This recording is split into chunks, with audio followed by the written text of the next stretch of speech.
फैसल करीम कुंडी साहब, देर आयत दुरुस्त आयत, ये ज़रा फरमाइएगा कि हम इस वक्त बात कर रहे हैं कि एक वक्त होता था कि कहाँ बात की जाती थी कि 118 रुपये भी गिरा गुजरते थे तबीयत पे, और अब जो है वो 282 रुपये तक पहुँच गया है मामला। और ज़ाहिर है कि कारकर्दगी पर सवाल उठाए जा रहे हैं जो हमारे मोअज़्ज़ज़ पैनल है उनकी जानिब से कि भाई कर क्या रही है हुकूमत, और इस तरह से इन्हीं इक़दामात की वजह से और ऐसे ही जो डिलीवर जिस तरह से आवाम को कर रहे हैं, इसी वजह से वो नहीं चाहते कि वो इलेक्शन में जाएं, कि किस तरह से मुंह दिखाएंगे आवाम को। बिस्मिल्लाहिर्रहमानिर्रहीम, देखें मुश्किल वक्त आते रहते हैं और इसमें ये बात मैं इससे बिल्कुल एग्री नहीं करूंगा अपने भाइयों के साथ जो आपके पैनल में हैं या आप हैं। अगर आपका पॉइंट ऑफ व्यू है कि जी हम इसलिए इलेक्शन में नहीं जाना चाहते कि हम घबरा, देखें पाकिस्तान पीपल्स पार्टी ने कई इलेक्शन लड़े हैं, हमने कई इलेक्शन जीते हैं, कई हम हारे हैं, कई हमें हरवाया गया है। इलेक्शन से भागने वाले हम नहीं है। इलेक्शन भी एक प्रोसेस है जिसपे अवाम फैसला करती है कि कौन सी पार्टी को वोट करना है और किस पार्टी को हक बनते हैं। और हम यही कहते हैं कि अवाम को इस चीज का मैंडेट होना चाहिए कि वो जिस पार्टी को वोट करे उसको हक हुक्मरानी हो इस मुल्क पे, न कि किसी और को जबरदस्ती बिठा दिया जाए। और हम तो चाहते हैं कि इस मुल्क में जो है वो फ्री एंड फेयर इलेक्शन हो और जिसको वोट मिले उसको वोट चाहिए। हाँ, मुश्किलात हैं, पेट्रोल की कीमतें बढ़ी हैं, बाकी चीजें बढ़ी हैं, मुश्किलात हैं, इसमें कोई दो राय नहीं कि मुश्किलात नहीं है, लेकिन इस मुश्किलात के साथ फैसल साहब ये जो मुश्किलात हैं ये अचानक आई हैं, आप फोर्सी नहीं कर पाए थे जब आप हुकूमत में आए थे, उस वक्त मतम नजर कुछ और था, या ये अचानक ही आई हैं तो आप लोग उससे डील नहीं कर पा रहे? देखें, अचानक नहीं आए हैं और ऐसी बात नहीं कि ये चीजें बिल्डअप होती है, एक दिन में नहीं होती, कंटिन्यूसली बिल्डअप होती हैं और फिर ये चीजें होती हैं। इस पर ऐसी बात नहीं है। जब माजी की हुकूमत थी पीटीआई की, उसमें भी चीजें बढ़ रही थी, कीमतें भी बढ़ रही थी और एक तसलसल था। फिर हमें IMF के पास भी जाना पड़ा, इन्होंने IMF के साथ जो कमिटमेंट की वो ऑनर नहीं हुई, फिर हमें भी डेफिनेटली IMF के पास जाना पड़ा और उससे भी जो है वो मजबूरियां थी। तो ये चीजें क्योंकि जब मजबूरी होती है तो आपको ये चीजें करनी पड़ती हैं। मसला ये मुश्किलात हैं। फैसल साहब, आप चूंकि इस वक्त हुकूमत की नुमाइंदगी कर रहे हैं ना, तो एक और सवाल आपसे ये करना चाहूंगा कि अवाम ये नहीं देखते कि आपकी IMF से क्या डील चल रही है।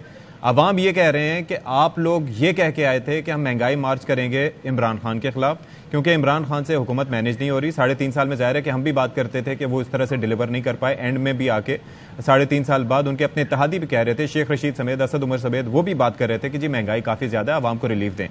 अब सूरत हाल ये है कि 1 साल तकरीबन हो जाए, बल्कि 1 साल से अब थोड़ा ज़्यादा का वक्त हो गया, आप लोग हुकूमत में हैं और अवाम इस वक्त पिस चुके हैं। 282 रुपये पेट्रोल डलवाना मेरे लिए मुश्किल है, बाकी लोगों के लिए मुश्किल है जो निस्बतन बेहतर हाल में, तो एक आम आदमी कैसे गुजर बसर कर रहा होगा। तो इस परफॉर्मेंस को देखते हुए आप कैसे अवाम को फेस करेंगे? बिल्कुल हम फेस करेंगे, हम अवाम में जाएंगे, हम अवाम को सहूलत देंगे और हम पॉलिटिकल लोग हैं। हम ये नहीं कह रहे कि हम प्याज और टमाटर के लिए नहीं आए हैं, हम अवाम को सहूलत देंगे इंशाल्लाह और अवाम में जाएंगे और अवाम में अपना केस प्रेजेंट करेंगे और हम इंशाल्लाह ताला जो है वो अवाम भी इस चीज को देख रही है और अवाम में केस प्रेजेंट करेंगे। अवाम ने फैसला करना है कि उसे कौन सी जमात को वोट करना है। बिल्कुल महंगाई है, इससे दो राय नहीं है कि महंगाई नहीं है, तो इलेक्शन तो सर पे है। ये देखें, ये फैसला अवाम ने करना है। ये फैसला ना मैंने करना है या आपने करना है या किसी और ने करना है। जब वोट आएंगे अवाम फैसला करेगी किसको वोट करना है। नहीं तो अभी अगर इसी दौरान आप रिलीफ तो आप देने को जाहिर है कि अभी पोजीशन में नहीं है, तो फिर अगर इलेक्शन सर पे आ गए हैं तो फिर क्या करेंगे? रिलीफ इंशाल्लाह हम देंगे, इलेक्शन सर पे आए या नहीं आए, इलेक्शन इंशाल्लाह होंगे और इलेक्शन में हम कंटेस्ट करेंगे और अवाम ने, मैंने यही कहा कि अवाम ने फैसला करना है कि किसको वोट देना है। हम तो कहते हैं अवाम ही फैसला करे, खवास फैसला न करे। ऐसे ना हो कि वोट एक के लिए डाले जाए और गिनती के बाद किसी और के लिए गिने जाए। फिर उसमें अगर अवाम में नहीं वोट करती, अवाम का क्या वो में वोट न करे, अगर अवाम में वोट करती है तो फिर चाहिए सारे किसी को। 14 मई को इलेक्शन हो रहे हैं, स्टेट बैंक को कोई पैसे वैसे स्टेट बैंक की जानिब से जारी हुए, कुछ इल्म है आपको?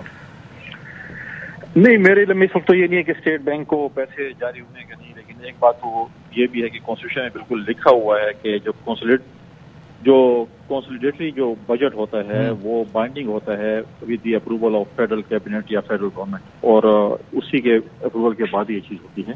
तो देखते हैं कि क्या सिचुएशन बनती है क्या नहीं होती। जब भी इलेक्शन होगा हम कहते हैं कि इन टाइम इलेक्शन हो, सारे इलेक्शन इकट्ठे हों।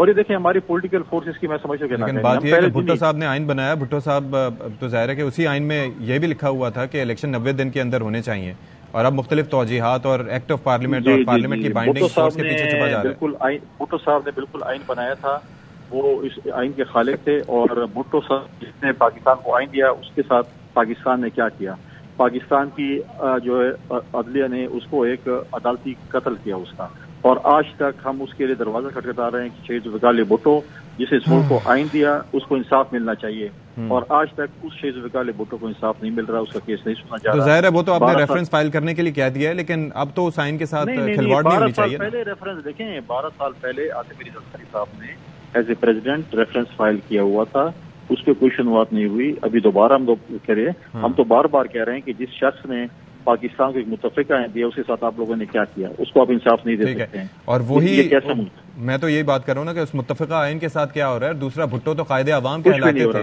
कायदे अवाम कहलाते थे और अवाम का एहसास होता था और अवाम की ज़ाहिर है कि नफ्स पे उनका हाथ होता था। आप लोग क्या कर रहे हैं? हम बिल्कुल उनकी फुट स्टेप को फॉलो कर रहे हैं। इलेक्शन होंगे, इन टाइम होंगे इंशाल्लाह, और हम चाहते हैं कि एक ही दिन इलेक्शन हो। देखिए, इसमें एक डिबेट है, मैं समझ रहा हूँ। अच्छा भट्टी साहब, आप समझते हैं कि ये भुट्टो साहब के फुट स्टेप्स पर चल रहे हैं पीपल्स पार्टी इस वक्त? देखिए भाईजान, मुस्लिम लीग नून को तो छोड़ें, वो तो आला हजरत जनरल मोहम्मद ज़ियाउल हक की पैदावार हैं, और ज़ियाउल हक साहब ने मार्शल लॉ लगा के वही कुछ किया जो आज मुस्लिम लीग नून कर रही है। कि ये आइन क्या चीज़ है? एक दस्तावेज है चंद सफ़ों का, और मैं जब चाहूँ उठा के फेंक दूँ, और वही मुस्लिम लीग। वैसे मैं सोचता हूं कि डिक्टेटर जब एक आता है, फौजी डिक्टेटर, ये तो सिविलियन डिक्टेटर हैं, ये तो उससे भी बदतर हैं फौजी डिक्टेटर से, क्योंकि ये जमहूरी चोगे पहनते हैं और आइन परस्ती के नारे मारते हैं, और फिर काम असल में वो करते हैं, ना माइंड सेट में जमहूरियत, ना पार्टियों में जमहूरियत, ना फैसलों में जमहूरियत, ना असली जमहूरियत देखना चाहते हैं। लेकिन अगर वो फौजी डिक्टेटर आता तो क्या करता? आइन रोनता, अदालतों को रोनता, और पार्लियामेंट को या जो भी एक मजलिस कानून साज है, ये 48% की जो पार्लियामेंट है, इसको मजलिस कानून साज असेंबली समझे। लेकिन अब तो सूरत हाल नहीं है ना, अब तो जमहूरी हुकूमत है ना सर। अपनी मन मर्जी के उससे फैसले निकलवाता और जमहूरियत को रोन देता, वही ये कर रहे हैं। दूसरी बात, लेकिन मैं ये जरूर आज सोच रहा हूं, मैं अक्सर कहता हूं भुट्टो साहब का जुडिशियल मर्डर हुआ, लेकिन आज अगर भुट्टो साहब जिंदा होते तो वो क्या वैसे सोचते कि जिस आइन के लिए उन्होंने दिन रात एक किया था, उस आइन का क्या हशर कर रहे हैं ये लोग, आइन का खिलवाड़ कर रहे हैं। आज आइनी तौर पर निगरान हुकूमतों की मुद्दत पूरी हो चुकी है इस वक्त। अच्छा, दूसरा, अगर मुफ्ती महमूद साहब अगर जिंदा होते, मुफ्ती महमूद साहब अगर जिंदा होते, 22 को मुद्दत जो मौलाना, चलो 4 दिन बाद सही, 14 मई को कर लें, 14 अगस्त को कर लें, कोई बात नहीं, अभी वो भी आ जाएगा। तो अच्छा, मुफ्ती महमूद साहब अगर होते, जो मौलाना फजलुर रहमान साहब के वालिद साहब हैं, तो वो सोचते कि भाई क्या क्या हमने कष्ट काटे थे और क्या क्या कहां कहां हम ये पहुंच गए। तो बात भाईजान ये है कि ये लोग ये अगर मैं इस नतीजे पे पहुंचा हूं कि ये अगर तहिया कर लें तो आइन से भी चोर रास्ते निकाल सकते हैं, ये अगर तहिया कर लें तो ये सुप्रीम कोर्ट के फैसलों से भी चोर रास्ते निकाल सकते हैं, ये अगर तहिया कर लें तो ये जो कल तक गैर फाल पार्लियामेंट थी, जो इनकी नजर में जाली पार्लियामेंट थी, उसको खड़ा कर सकते हैं, 7 करारदादें पास करके सुप्रीम कोर्ट के सामने। ये अगर तहिया कर लें, सुप्रीम कोर्ट तकसीम कर सकते हैं। ये अगर तहिया कर लें तो ये आइन तोड़कर आइन परस्त हो सकते हैं, जमहूरियत रोंद कर जमहूरियत परस्त हो सकते हैं। ये अगर तहिया कर लें तो ये सुप्रीम कोर्ट में तकसीम पैदा कर सकते हैं, और दूसरी मर्तबा कर रहे हैं। इनके बाद तहिया करने की जरूरत है, बस वो कर लिया। बाकी मैं 2 जुमले कहना चाहूंगा। अपने दोस्त, मेरे बड़े प्यारे दोस्त हैं बप्पी साहब, और हम भाई हैं, उन्होंने एक टायर की मिसाल दी कि टायर इमरान खान साहब की कैबिना के एक रुकन का टायर पंक्चर हो गया तो वो 60,000 और 40,000 का था, तो 60,000 नहीं लगा सकते। नहीं, इमरान खान किलोमीटर, हाँ, इमरान खान साहब की हद तक मैं आज भी कायल हूं कि इमरान खान साहब जहां नजर पड़ती थी कुछ ना कुछ 19-20 करते थे।